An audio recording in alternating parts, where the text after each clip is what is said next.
Hello, I'm about to uh, host an interview with Andreas Müller, non-dual speaker, who is my absolute favorite.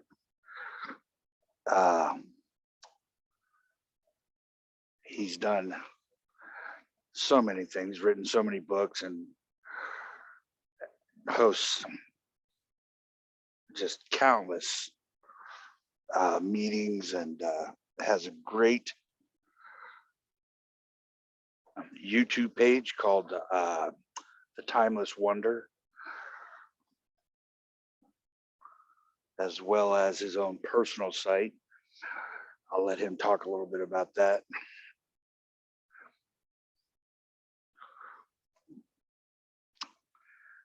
I'm going to begin these interviews from here on out as I'm going to refer to him as the Bedside Manor. Hello, this is the Bedside Manor with Howard Chance at sourcelessness.com. And I have Andreas Müller coming on within a few minutes. I just thought I would be prepared, as I was absent last time, and he was so gracious as to offer me another shot at this. It was the time difference thing that got me.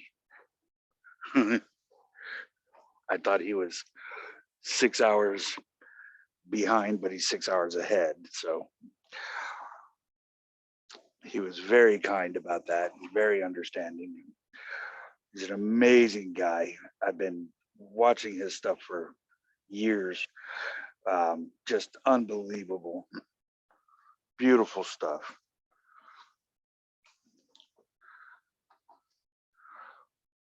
And it is an honor and a pleasure to get to interview him today. I hope I do him justice.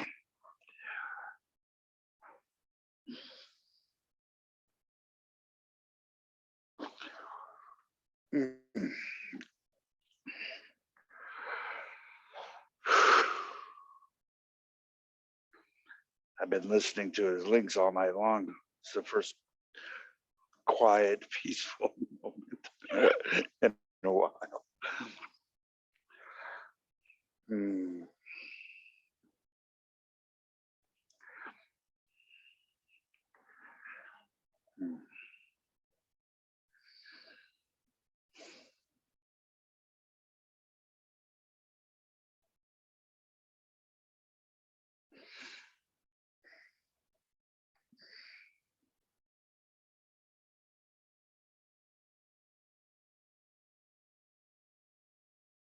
Oh, shit.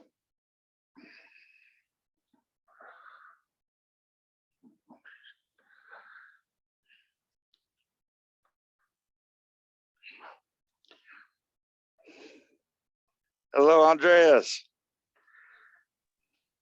Can you hear me? Yes, I can hear you. And how you doing?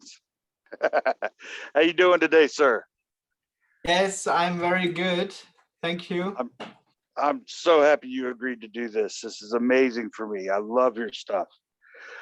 I am referring to this interview as The Bedside Manor with Howard Chance at sourcelessness.com. And I have a great guest today, a speaker and writer by the name of Andreas Müller, amongst many other things.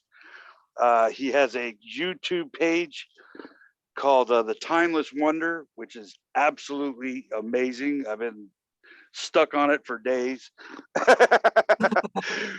And I would like to preface this anything that we appear to talk about with the caveat that I agree with you. This, it's going to be difficult for me to interview you because literally it's kind of, we could sit here and just smile and giggle at each other, or I can ask you some questions and just kind of see where it goes. But I personally, I find your work amazing. I think everything you're doing is, I don't disagree with you about anything. Yes. But I would love to hear what you say about a few things, though. For example, could I ask you, what is knowledge? Does it exist? Well, how would I know? Yes, yes. Yeah, no, in the end, there is no knowledge. There Nothing is. can be known, really. Oh, it's so amazing. I love that, and I agree with it completely. So, do you think? Do I think? Yes. Are you Again, thinking? again, I don't know. Can't know. That's It's so possible beautiful. to know. It's so beautiful. I mean, it's just so perfect. What would you say consciousness is? Oh, well, I think I have one answer for the whole interview. I don't know. Yeah, Yes, can't be known, that stuff. it's so amazing, so amazing. I just I find it. People say it's mundane, and I don't know. I don't know. Do you think that you could explain what appears to be happening in this moment ever? No, it's impossible. It's impossible to explain or know what's going on. Absolutely. I mean, the thing is, the interesting thing is that it's actually not quite it to say, I don't know, or Mm, I can't explain. In the end, there isn't anyone able to know in the first place, or there isn't anyone to experience this moment and describe it. So it's really blind. That's what I mean when I say I don't know. No, yes. there isn't anyone. There isn't even one who doesn't know. There is. So yeah. There's just the appearance of the two of us in this immediate experience. That is the totality of existence. Would you say? Well, which would be another story. Of course, one would say so, but in the end, it doesn't matter because no one knows that. Mm, There isn't anyone finding him or herself in that sentence or in that picture, mm. knowing that.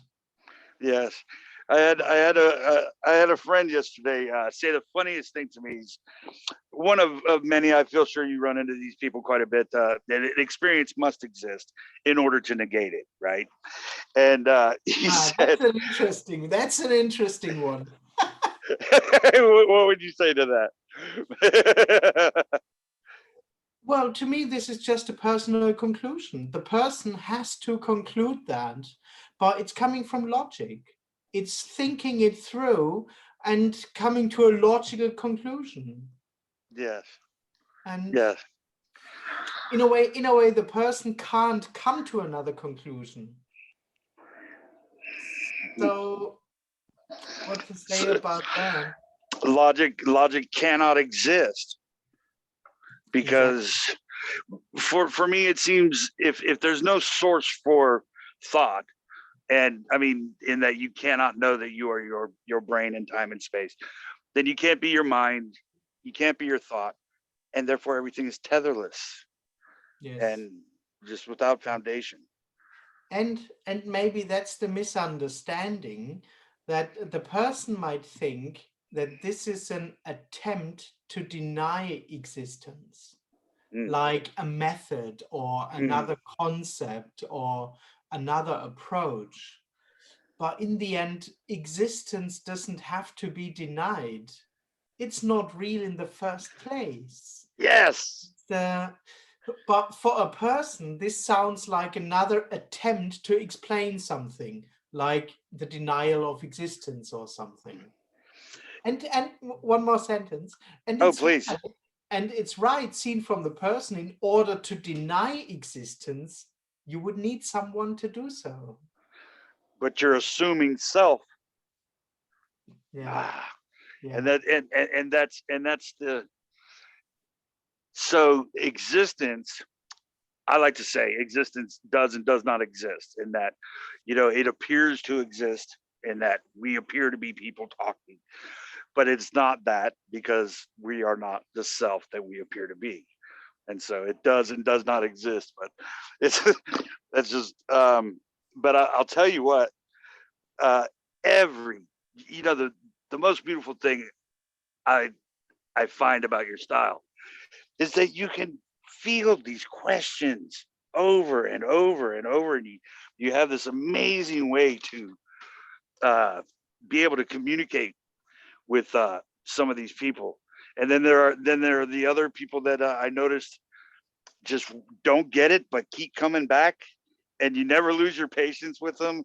You sit there and just love it. I think the guy's name is Jim, who I love very much. He loves to ask you questions. He just will never. I don't know if he will ever get it, but I love the way you interact with him, in particular.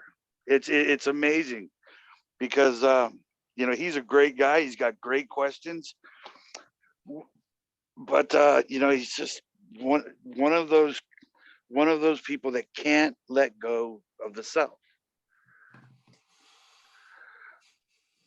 Yes.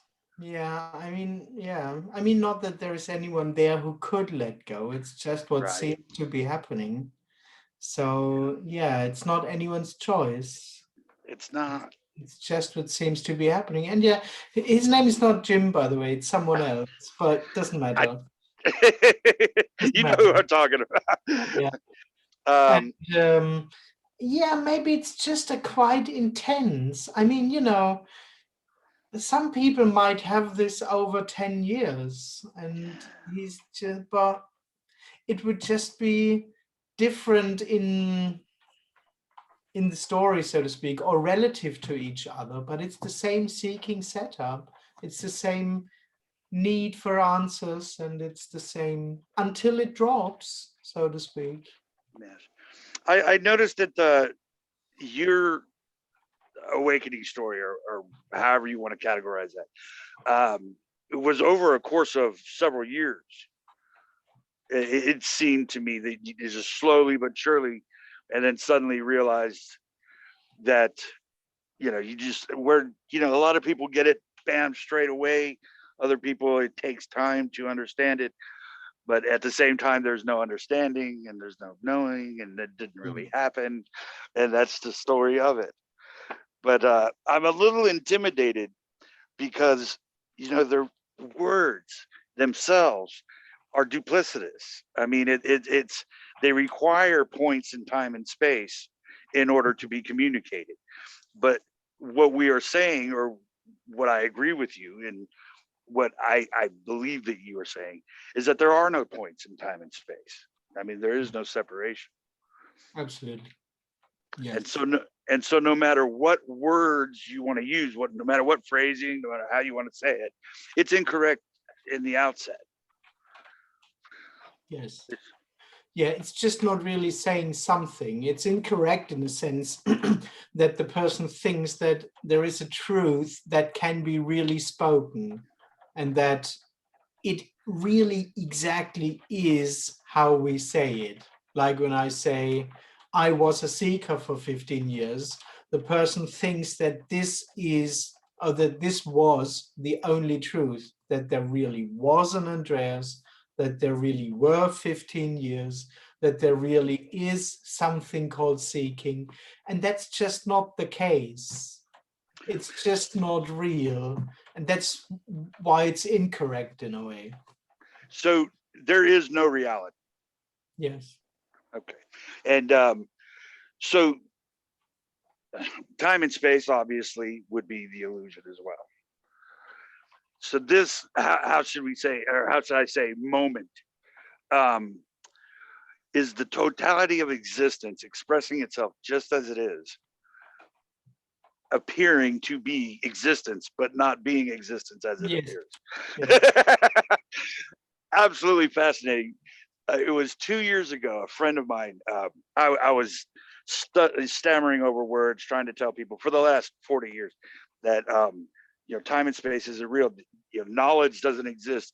The only thing that, you know, can be known, quote unquote, is the immediate experience.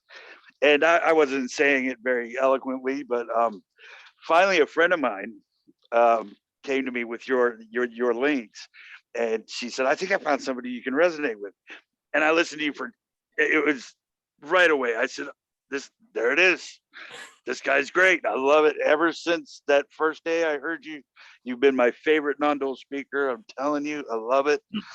And now that I'm talking to you, I just feel like giggling. There's not much I can say. There's nothing I can say to make it more palatable for an individual. Yes. That's the thing. It's not adjustable. I mean, that's the whole thing of it, that it's not a personal message. So in a way, it's not really trying to explain it, or it's not, this is not an attempt to make something obvious to anyone. Yes. That's why you can't adjust it. You can't, that's why in the end, there is no compromise in that. Mm.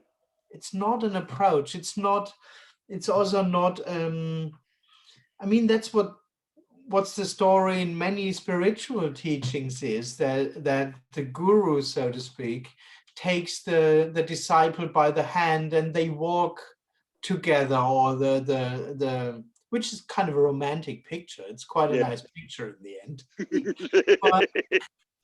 but that's just not happening here. Yeah. Energetically, because it's not personal at all, and I'm not speaking to a person. Right. And try to teach something, or try to guide, or make something obvious and stuff. That's just not part of this message. The beautiful thing about I believe the way you handle a lot of the different questions, it's unapologetic in that you're not trying to convince somebody of something. You're not, it's I had a young lady earlier today I was speaking to, and I tried to, I was talking to her a little bit. She was asking me some questions, and she said, but if I don't have anything to believe, what am I? Well, what will be? What I mean, I'll be in the nutty farm, and all of these kind of things. And for me, it used to be, I would say, well, now, and try to explain. And just listening to your stuff, I'm trying to back off a little bit and say, well, yeah, in a way, it appears that if there's nothing to believe in, you can go, you can lose your mind. But that's only if you believe that there is something real in the first place. If you, and even that is paradoxical, and and that you're not really holding on to that belief because there's no you to do that. But yes, it's I find it beautiful because there's no real need to try to get people to understand it. Yes. And I think when you do that, they actually become more intrigued, which is just a byproduct of it. But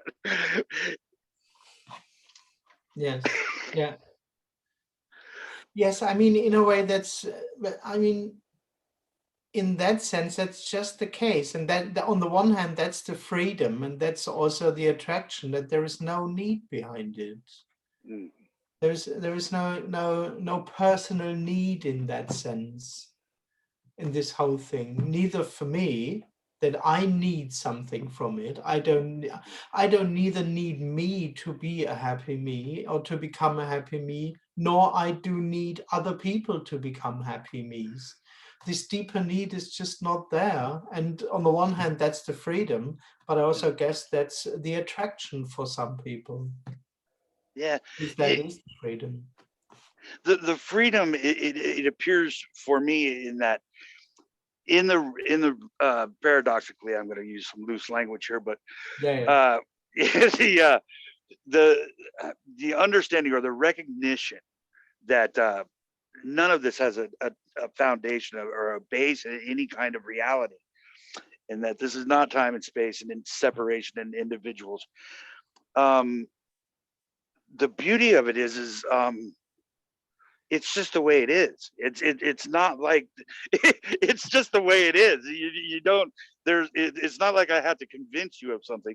This is the nature of existence as it appears It's not real. It's there's no foundation or tether or any kind of objective truth that you Yes. can. Would you what would you characterize an objective truth as? Is there one? No, Yeah. no, there isn't. No, no. I mean, and that's the thing. In order for something to be true, you would need something in the first place. It's just this whole realm doesn't exist of Yeah. reality, of truth, of things, objects, knowledge. I mean, this all belongs together in a way, but no. And like, for example, Socrates would have said, the only thing we can know is that we cannot know. Obviously, that's assuming Socrates and all of that kind of thing. But yes, for me, it's just, I guess I'm a lucky one, but I see it as amazing. I see it as absolutely beautiful that there is no cause or effect. No, there's no reason or purpose. There's no meaning.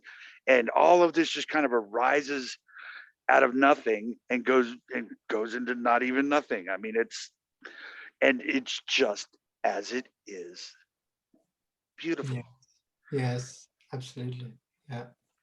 And it's both in a way. That's the funny thing. It's ordinary, but also kind of amazing. And no one notices it at the same time. On the other hand, it can't, those words are spoken.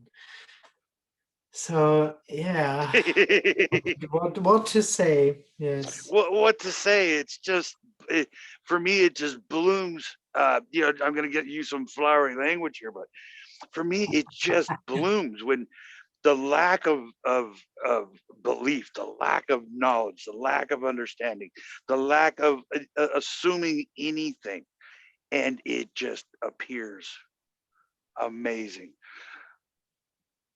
It's unexplainable. You can't. It's just.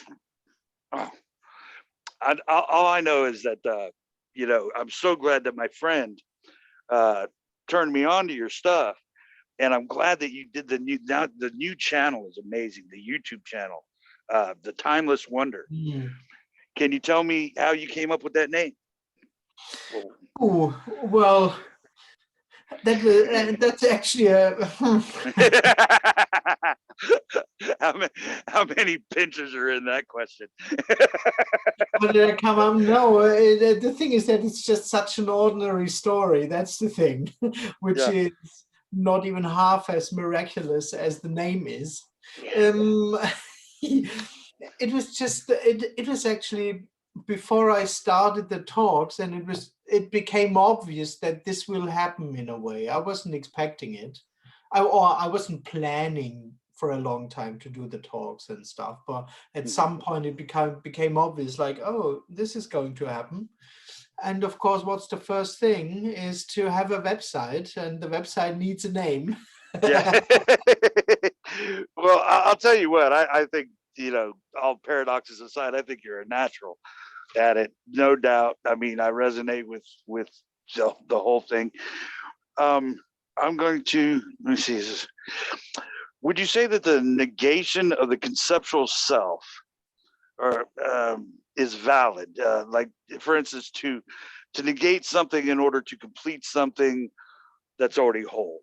Some people say that to negate the conceptual self, you're trying to take something away from something that's already whole in the appearance of this. Yeah, I think it's a bit like what we talked about before. It's actually not a negation in a sense of a method, It's not trying to cut out the me because it's not allowed to be, or it's not a conceptual negating of something in order to make it whole. It's rather a pointing out, but for no real reason. It's not a method. That's the thing. It's just an apparent pointing out that there isn't anyone in the first place. I understand for the person, it sounds, or the only thing the person can assume is that this is a teaching, and that when I say there is no me, that this is a negation. Mhm. Mhm. But it actually isn't. It's just pointing out that there already is no me. Right. And from there, where I personally, take what you're saying and, internalize it, paradoxically speaking, of course, but I equate that to the lack of a source of a thought. For instance, you cannot know the source of your thought, so you cannot know your next thought. So how is it a you that is thinking? And from and I just kind of play with what with your pointers or what you're saying, and I try to expand on it with some people, sometimes to make it easier, and it just turns out to be more spaghetti. I try to make it, I try to make people understand with a little bit of logic, and it absolutely just turns into spaghetti 99% of the time. And so I think, Yeah. Andreas had something here. Just keep it simple. There is no self. There is no. It's just unbelievable. Let's see. Yeah, I mean, the thing is, you can't bring someone there. That's why one can't. Well, not that there is any possibility to work with that, but of course, you can't work with logic. Because this whole thing isn't logical in the end. It's Yeah. not logical that there is no me. Mm-hmm. It's not that there is no me because it has to be like that, or because it must be like that because of a natural law or something. No, there just isn't anyone for no reason. Mm-hmm. And same with wholeness. It's not whole because it has to be whole. It's not whole because it's a natural law that whatever that you can count on. No, it's miraculously whole and complete for no reason. And I think that's the most difficult thing for people to really wrap their head around, is that a lot of people say, well, you're a marionette, something is making you move. No, you're a marionette without the strings. That's the most difficult thing, that there is no cause. There is no of this is an apparent effect without a cause. Yes. And it's not just you, but existence itself is this just It's causeless. It's uncaused. mm, Totally. yeah. There's nothing deeper. It's not coming from anywhere. It's not all of that things. Oh yeah, Mhm. totally. Yeah. But it contradicts the personal experience, because the person experiences itself as being the cause for things. I'm the cause for thoughts. I'm the cause for actions. I'm the cause for my life, so to speak. Mhm. So it's just a projection, the assumption, well, there has to be a cause for the big thing either, but Yeah. that just isn't. But it's It, unexplainable. it's unexplainable, but yet it is. It will, and is not is at the same time. It's so beautiful. So would you say that there is um, the universe does not exist? Not as something that is. Yeah. So there are no people on Earth. There is no solar system. There is everything that you're looking at is the appearance of a universe, the appearance of a question, all of that kind of thing. And so when we uh, when you go your way today and I go mine, we take or I take immediate experience, for lack of a better phrase, with me. The totality of existence is coming with me, expressed as a me uh, observing other. In that regard, would you say that consciousness appears as the illusion of separation? In that, like, I am a person that is aware of something. I am here aware of that. Relativity exists. because I think, I am, I experience other things. And so consciously, saying I am consciously aware is the illusion that you are a separate object in time and space. Yes, absolutely. Yes, I would say so. That's what seems to be happening, but never really, of course. But this illusion, that's what most people would state. When you say, who are you? They would say either I'm a person, I'm a me, or then if it goes a bit spiritual, they would say I'm a soul, there is something in here, there is a deeper core. And they really seem to feel like that, or it really seems to feel like that. There never is a core, there never is anything substantial within anyone, but miraculously that seems to be happening, that this statement happens. Well, of course I am, I know that I am, I experience it, I'm aware of it, or I'm conscious of me being something. But Yeah. the interesting thing is that exactly this, while it seems to be happening, this claim doesn't have any substance. It does not exist. It's the story of an individual that thinks he's aware of something else. Yeah. It's Of itself so and it's something else. yes. So to say that I am consciously aware of other is to assume self, is to assume that you are thinking, to assume that you have a source for your thought, that there is cause and effect, all of which cannot be substantiated or validated. But it's just simply not, it's just a story. Yes, absolutely. Yes. Yeah. Yeah. Yeah. But it's coming from this, when you say assumption, I also say assumption quite often, but assumption sometimes for me sounds a bit too mental, so to speak. It's kind of an energetic assumption. Presence, I am, there is something. And then there are a lot of stories coming out of that, explaining it. I've heard people get tripped up on that one, the energetic experience. Can you elaborate? Some like think that you're actually talking about energy itself, like within time and space. Well, what do you mean by energetic? well, the thing is, it can't be really. I don't really know what I mean with it, because it's not real. But it seems to be, when you listen to people who claim to be someone, it seems that it really feels like that for them. That's what I mean with energetic. So it's not just, Yes. they don't only think that they are a person, somehow they seem to feel like a person. It seems to be their whole, that's what I mean with energetic. Not that it's real. Yes, sir. Not that there is a real me that is, but that's how people actually explain themselves. I'm pure Right. consciousness. I'm pure, and a lot of thoughts and feelings belong to this experience. It's not just thinking I am a person. It seems to be a quite holistic experience for most people.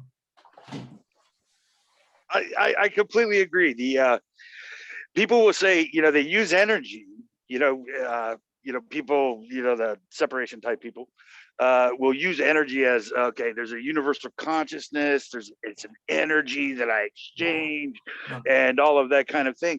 And you ask them, okay, what is energy? And they will say, well, they'll try to say something about Einstein or something like this. But, in reality, energy doesn't have a definition. Oh, no. No, there is no such thing as energy in that sense. No, of course not. No. Yeah. No. So so it's like a feeling. They're trying to, they're saying, what is reality? Well, I feel X, Y, and Z.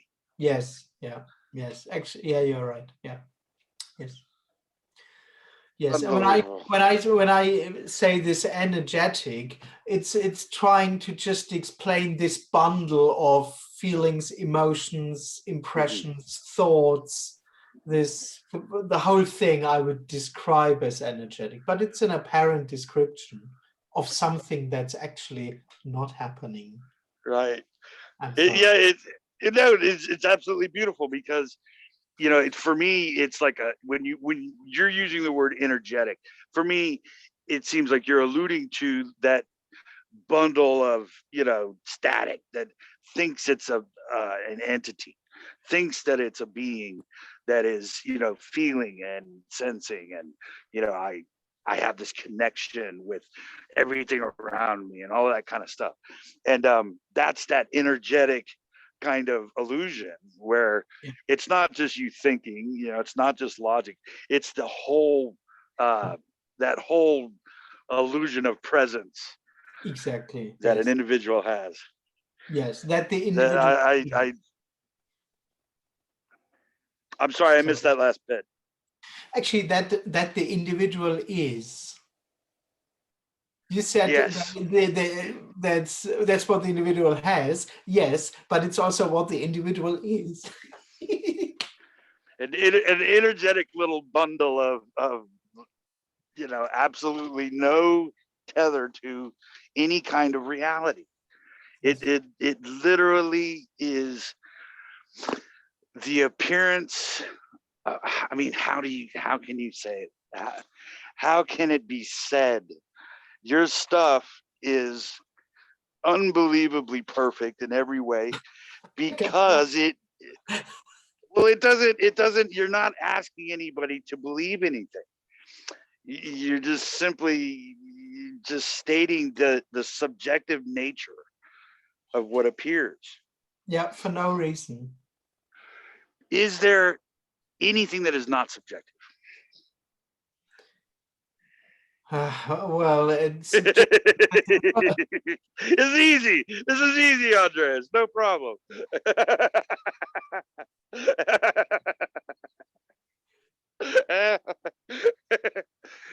well, no, there is no subject, so nothing's really subjective, but nothing is true and objective and real on the other hand either.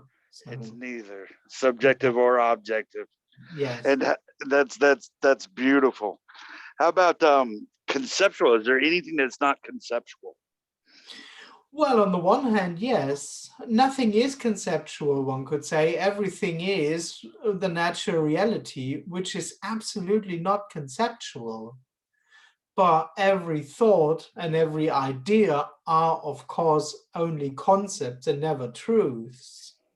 But that's the thing. What seems to be happening is not a concept. That's it. That is totality. That is empty fullness, or however you want to call it. But in that sense, nothing is conceptual. Even concepts aren't conceptual. They just are what they are. But every idea, stuff are apparently concepts. Yes, it's almost like everything is yes and no. It's yes and no Real because and it unreal. Yeah. real and Yeah. unreal. Yes and no. Yeah. It's just it's absolutely fascinating. Not only is it fascinating, but it's again paradoxically speaking, it seems to be both finite as finite can be, and infinite. You know, even though neither really exist, finite or infinite, it seems to be both and neither wrapped up in something else entirely. Well, actually, those would just be other words for real and unreal, or is and isn't, finite and infinite. Those is the beingness of it and the emptiness of it. That's and it's simultaneously. Yeah. Yes, it's simultaneous, and it's in that it's not a cycle of events happening in increments of time and that kind of thing. It's simultaneous, for Yeah. lack of a better phrase. Even simultaneous really doesn't cover it because that's having to do with time. So, but it literally is both happening, not happening simultaneously. Exactly. Exactly. Yeah, and that's not and that's a very ordinary thing. It's not something one needs to know, or it's not, some people would call it, I think in Buddhism there is this, the Heart Sutra, which is saying the same, like emptiness is form or something like that. But and for some people they really think that it's a high teaching or abstract knowledge or stuff. No, no, it's very ordinary. It's just how it apparently is, which no one even needs to realize. Right. It's not in that sense, it's not even important, not at all. It just is like that, apparently. But it just is real and unreal. It just is empty and full, and however you want to call it, finite, infinite, simultaneous. But it's just the natural reality. Yeah. Yeah. You mentioned Buddhism. I just a little sidetrack here. Anytime I read the like ancient teachers and like the Buddha or you name it, I try to I try to look at it as everything else. I'm not really reading something somebody else wrote thousands of years ago. I'm not here now reading it. It appears as that story of an ancient teacher writing something thousands of years ago and me now picking it up and reading it. But that is the story of what, and for some reason that actually makes whatever's written and read make more sense for some reason.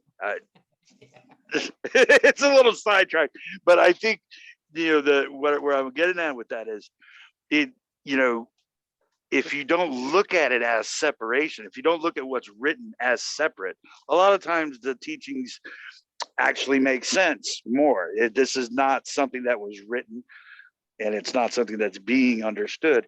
It's just appearing here and now. And Absolutely. Yeah, yeah. There's no teaching. I mean, some are teaching, of course, but some, it turns out that it's not a teaching. Absolutely. That it, and suddenly you one can recognize this message, or this simplicity, not this message, but the simplicity what this message points to is suddenly, oh, interesting. But I'm not deeply into it actually in any of those. yeah, Sometimes I read stuff or I yeah. get quotes sent or stuff, but I'm not really deeply into it. Mm, But it just came to my mind with this Heart Sutra thing that yeah. in a teaching, in a personal way of seeing it, this is like a goal, or those sentences, maybe this message too, for some people looks like a goal, something that's far away, that's high up somewhere, but it completely isn't. It's actually just apparently describing sitting in front of a screen and looking at each other and having a conversation and having Yeah. food and all that stuff. Yeah. That is the real unreal. Yeah. Yeah. It's amazing. A friend of mine was telling me a story the other day. We were meeting, appearing to meet of the minds and this and that. And he was telling a story about the creator of Advaita or whatever that stuff is. And he was saying, thousands of years ago, this guy said that, they met, two masters met, and they, everybody thought, oh, we're going to learn so much and all this other kind of stuff. And the two guys just sat there and giggled at each other. It was just, I'm just saying it was funny. And for some reason, it resonates with me that, really, when you get down to it, there's nothing to know. There's, Absolutely. There's just nothing to know. I mean, the funny thing is, if a disciple would see two so-called masters, whatever that is, right, right. giggling, the disciple will still turn this into a message or a teaching, saying, "Oh, they say I should take life lightly or whatever," but no, it's just not about anything. And there may be a natural giggling because it's for no reason. It's not, yeah. I, you know, I could see the horrible situations where I run into. I guess I'm attaching to seekers or whatever. The ones that oh my God, if I don't have something to believe in, what am I going to do? I'm going to go to the nut house. I'm going to go crazy. And, that I really, it seems to me that is the attachment to the idea that anything was real ever in the first place. And, that paradoxical, it's just let go of all of that kind of stuff. Let go of everything that you thought was real, everything that you assumed to be true, all of the theories, all of the ideas, and just be, quote unquote, be Yeah, not be, be that's not be in this immediate experience. There literally are no words. There are no words. because you see, whenever one says something like that, the end is just be Just or be. like that. That's too much already. I mean, not Yeah, even that. yeah. So, And then the inevitable will be, well, why would you want to do this? And it's not a choice. I saw that in one of your links. You said it very beautifully. I wish I had written it down. But it's not a choice, right? I mean, the one who chooses is the illusion. So there is no choice. Yeah. So there's No, no free will. no, yes. Yeah, not at all. Not at all.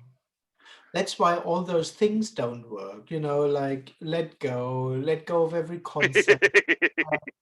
It's, there is something to it in a way, yes, but on the other hand, no, because who would do that? Who could Yeah. do that? And That, there, I'm sorry, please go ahead, please. that's why this isn't a teaching energetically. It just isn't. No matter how it seems or looks, it doesn't suggest anything. Because to whom? It's impossible. Literally impossible to articulate this because there are not two separate people here talking. It's so perfect. It is it is so perfect that it's not a teaching. It can't be understood. It has nothing to do with knowledge. Uh, no cause of no time and space, no cause of effect, no answer because there's none needed. There's no question. Yes, exactly. Yes, no question. There is no answer. Yes, it just doesn't exist. It's not only because it's not needed. It doesn't really exist even. In the end, no matter if it would be needed or not, it just doesn't exist. Yes, yes. It is the appearance of one processing the lack of their own existence or the validity of separation. It appears this way. I mean, it appears, at least to me, a lot of the people that are trying to understand it and don't, it seems that way to me. It's they're trying to um, they're trying to level out the fact that they are not actually experiencing something, that they don't exist separate from what they observe. And in that way, consciousness to me, I am consciously aware. Or there's a good one. What would you say about universal consciousness? I hear this one all the time. Ooh. Well, it's a conclusion. It's logic. It's logic. How And so? and it's a bit like it's quite simple actually, because when the person experiences itself as I'm now here conscious and I'm my story, I'm Peter and I'm a postman and this is my wife and stuff like that. So for many people this is the personal story. So when one leaves that story away, one is just pure consciousness. And suddenly, when now you think about it, when I leave my story away and I'm pure consciousness, and you leave your story away and you are pure consciousness, we are the same one consciousness. Right. Right. I think that's where this picture comes from. Mm. And some people say that's why we are one. It has Yeah. nothing to do with this message, not a single bit, Yeah. because they still come from an experience and inventing theories. So I think that's Invent. where it's coming from. So so you lose physicality, you lose the meaning of the physical world, and all that's left is the appearance of one that's aware. So now you're not physical, now you're kind of an idea in a greater consciousness, and everything seems to be just different facets of that understanding. Like, I mean, you and I aren't thinking, but we're being thought, so to speak, from that universal consciousness kind of, and from there comes that kind of story of a doer. There's Yes. like a Oh, yeah, because it's just part of the experience to be someone, or part of the experience to be conscious, to be consciousness, is somehow a sense of doership. mm, It just belongs to that dream. So it's automatic, I would say. yes, it basically, you can lose self and then somehow attach some kind of greater meaning or purpose. It's like a god or something like this, that you are an expression of, a consciousness, which invariably always turns into kind of a deity kind of thing. Well, yeah, that's the thing, because the experience to be consciousness purely is unfulfilling. So it has to invent another story to make it feel okay again. Even the pure consciousness, which is regarded as divine and the highest and all that stuff, needs to remember its story about itself in order to feel good. It's amazing. Yes, and that's kind of what it is.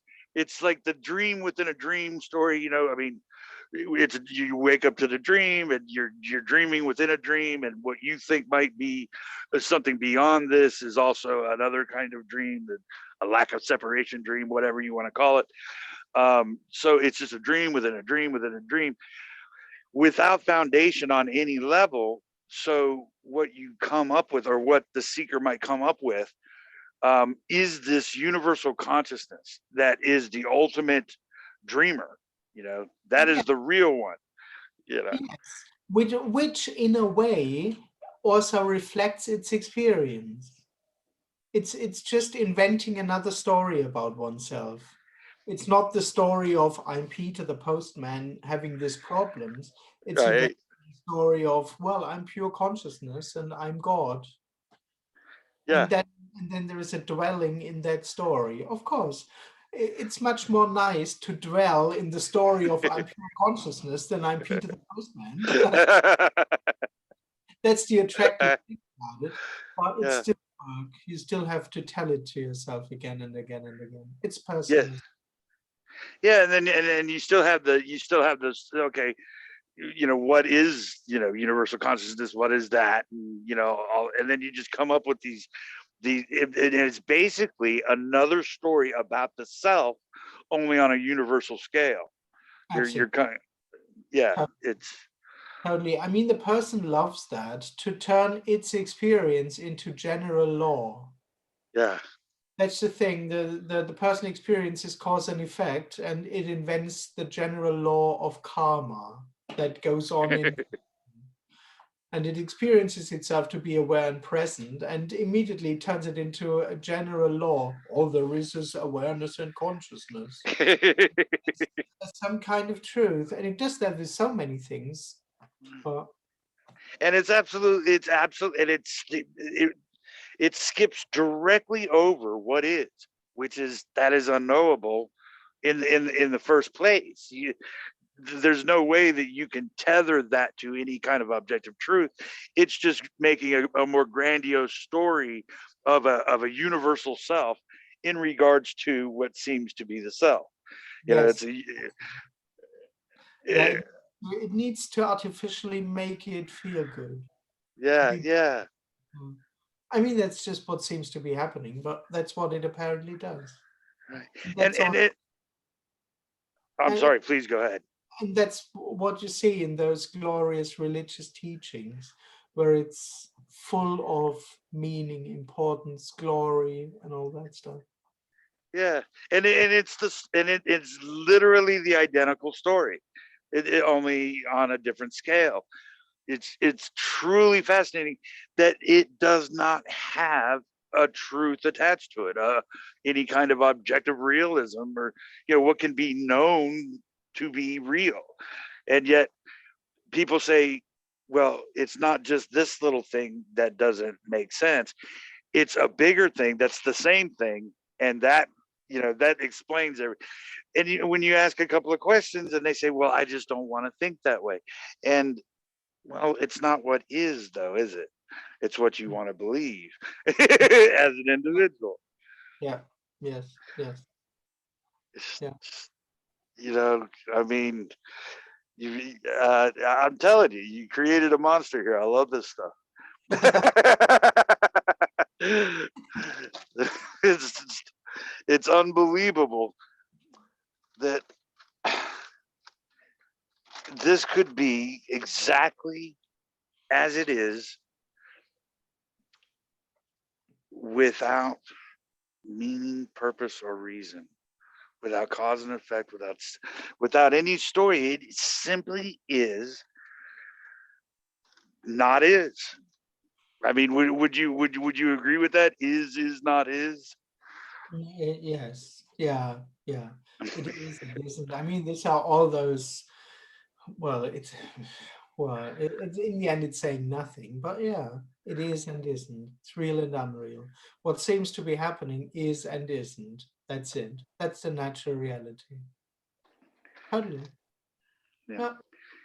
and that's it. And that truly, you know, for me, like you say that it's you you make it, that you appear to say that, you shrug it off and say, it's just this mundane little. There's nothing more than what appears right here, right now. But within the two of us having these conversations, or having appearing to have these talks, do we bring the appearance of our consciousness, like, the guy that woke up this morning, the guy that, I believe I grilled you about, seeing a painting that you liked one time during the week or something. You see a painting that you like during the week, this and that, and you bring that memory to this here now as it seems within consciousness. So as we're talking, and we cannot describe this immediate experience, um, would that have something to do with the illusion that there was someone that did or did not like a painting earlier in the week, or No, woke up? no, it would just be what apparently happens. But I would say it doesn't even happen in consciousness. Consciousness is what seems to be happening, the function of consciousness, but nothing really happens in consciousness. It would just be what apparently happens, like any other thing as well, like speaking or hearing, or it would So just be. the so the depth of a consciousness, or the appearance of a depth of a consciousness, is simply the appearance of a person's existence. You were born, you're going to die, you have worries about the future, pains from the past. All that entire story right here, right now, appears to have depth as far as a memory. The individual thinks, I was born, I grew up. Yeah, for And the individual, it really feels like that, as if there really was someone who has been born and had lived up until now and is now here and is maybe going to live on. Yeah, well, and there is no one, there is no experience of that. That's just what seemed to happen, or seems to happen, or seemed to have happened. That I was born, that the body was born, and lived, and all that stuff. yeah, the beliefs of a future, the beliefs of a memory.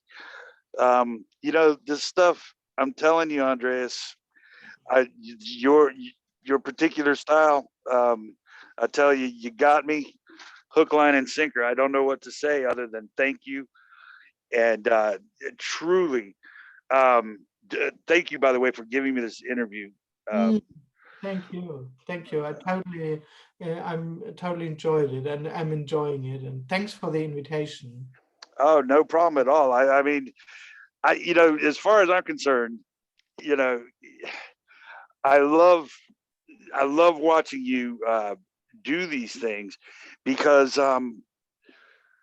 for me, I used to. I think in the story of me, I get a little more emotional. I'm a little more erratic about how I answer each person.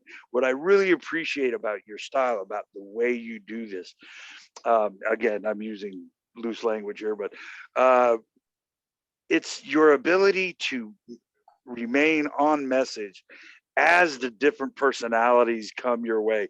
I'm watching these different personalities coming from all over the world, beautiful people from everywhere, and they all different walks of life. They have all different kinds of questions, and you are just able to remain on message, on the messageless message so well.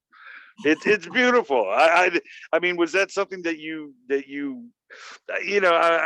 look, I know this is a bit of a, it's a person, I'm talking to the self or whatever, but I mean, is that something that you were always good at, talking to people? And Okay, then, well, yes and no. In a way, yes. I mean, I had an interest, yeah, but it was in my teens, so to speak. I had an interest in acting, and I took part in a bit of acting, and there was the idea of becoming an actor, which I never was really interested in. But to be on stage, so to speak, was something that I somehow liked. But this was completely gone for almost 12, 13, 14 years, where mhm, I really went into this spiritual thing and I didn't want to show myself. And I was a very shy and hiding person. I'm not really going to a party and be immediately the center of it. But mhm, there is something that I like and can deal with this, so to speak, stage position, so to speak. yes, And yes, that's not something where I'm easily uncomfortable. So that nice. somehow fits.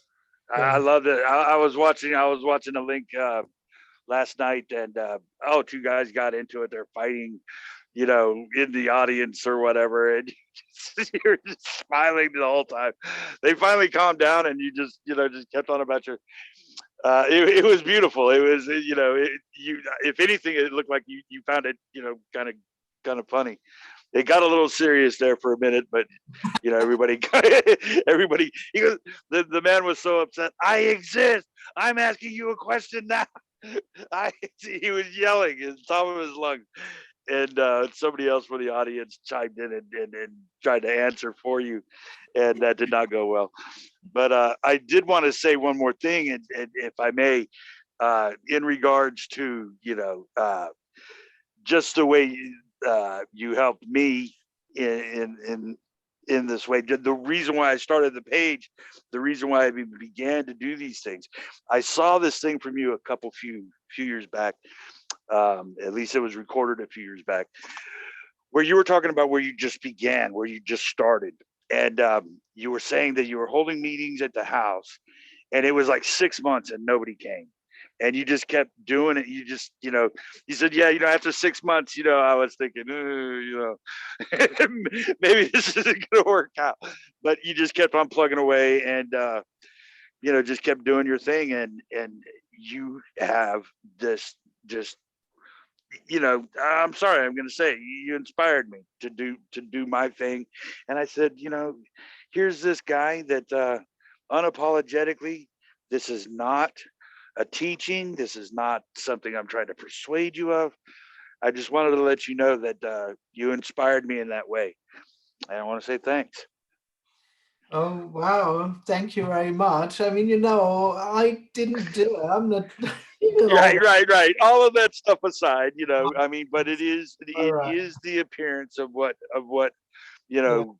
I mean, I was like, look, if that guy can do it, I can do Yeah. it. Thank you.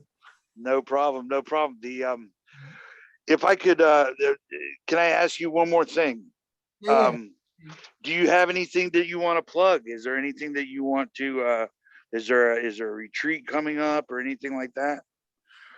Well, yeah, I mean, before COVID, I was actually traveling quite a lot. I was traveling within Europe, sometimes to the US. I was pretty much living on the, well, at least on the weekends. And I hope that this will a bit start again during summer. And I think the biggest event that I have, or the funniest thing, is the retreat in Crete in Greece. Oh yeah. I hope that this is going to happen. It looks good in September. So, and then of course I hope that I can start traveling slowly in Germany again and stuff. That's what may come up at the end of June, and then I see how it unfolds. I mean, I was quite happy with the online talks. I enjoyed them much, much, much more than I expected in the beginning. But I'm also looking forward to travel again a bit and meet people. And yeah. I bet that was a big adjustment to go to. I just speaking personally. I mean, for the last decade or so, I've been talking to people on Facebook about non-duality, this and that. I my story goes way back with that kind of stuff. But yes, it was the same thing where suddenly when I started speaking to people, and I'm just again I'm a month into this, but it's way different to talk to people live, to be able to, I mean, to talk to them face to face. Is that way different from, say, a Zoom, to actually go and travel to people's towns and stuff? What do you think? Well, yes, of course it's different. I don't. I have no idea it's better, or it's not a matter of quality. But of course, my impression is that, I mean, when you meet people, they don't only see you sitting on a chair and holding speeches. You sit together, you talk about other things, you go to the toilet, and it's, I don't know, it's what it is. But Mhm. maybe it's obvious that I'm even more normal than or more ordinary than, I don't know. I have no idea. I don't know, but at Well, least I I'm think that, enjoying it very much. well, that might be the killer combo, actually. That your the messageless message is for so many uh, completely bonkers. I mean, it's just completely bonkers. But your demeanor and the way you come across is so matter of fact. It's you're so able to stay on that topic and immediately nip that feeling of self in the bud, that it just I could completely see why so many people attend your Zoom meetings and all the other stuff. And you know even myself, someone who doesn't, I don't really want to ask questions, or I don't like to ask questions a lot, but the just to sit and listen Mm. to the questions and to the answers. For me, I don't know, why that fascinates. There's no reason. It just, I want, I kind of want to be there in that, it just happens. It just, Somebody asked, please go ahead. I'm sorry. no, no, I don't want to interrupt you. No, no. Oh no, I was speaking to a guy the other day. He's a good friend, and I was trying to get him to have a talk. Um, and he called me. Oh, I'm going to stay away from you and your egomaniac. Your all this egomaniac stuff where you have to speak and you have to do this stuff. And I told him, I said, if you want to get into that, the story of me has always done it. I've always loved talking to people. I used to tell, in this story of time and space, you know, my story started when I was like 8 years old and I had an experience. That's, my story. But since that time, I was telling people from that early age, this isn't real. Okay. I would like to tell you, we don't exist. This isn't happening. And the funniest thing about it was, I realized really quick when I said, you don't exist. This isn't real. They they seem to resonate more with this isn't real than you don't exist. Of course, yeah. Yeah, it's still safe ground to talk about this. It's kind of, yeah, I get that. Yeah, because the first thing somebody will say is, "But what do you mean I don't exist? We're talking, we're having a conversation." So, that for me to watch, you to watch you be able to say to people that actually literally believe that they exist in space and time and all of this is real. No, there is no reality. You do not exist. Space and time is not real. It's not actual. Existence doesn't exist. Um, and to watch the different reactions to that, to me, is absolutely fascinating. It just to watch you just sit there and you got that shrug, yeah, no, no, that's an illusion. No more explanation necessary. I love it so much. But also, I see that with you, and I see that you are able and capable and willing to explore a lot of the questions that people ask you, far more than many would. Uh, and that is something that I also find um, intriguing about you, is that you're not trying to move the questions along so much, so many, uh, so much. Like I think when I was saying at the beginning with the fella that constantly, I love this guy. I see him in a lot of different meetings and things like that, and he's trying so hard, and I don't know what to say to someone like that. I what can you do? What can you say? Uh, well, there's nothing to say. It just comes out what comes out. Well, yeah. Yeah. Yes. Well, Andreas, I want to say thank you from the bottom of my heart. I'm Mm. so grateful for your time. Mm. I I hope you know that I'm going to be hitting you up in the future in the hopes for another interview with you sometime.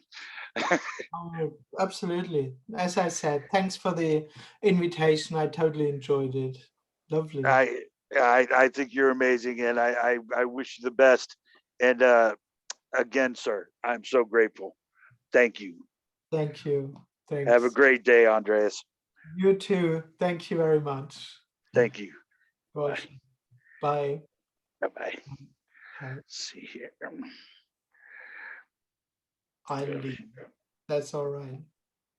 Okay. Right. Bye. Bye bye. We go here.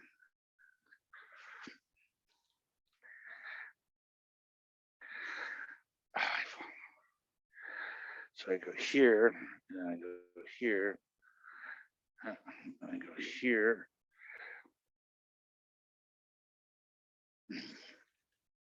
Stop recording.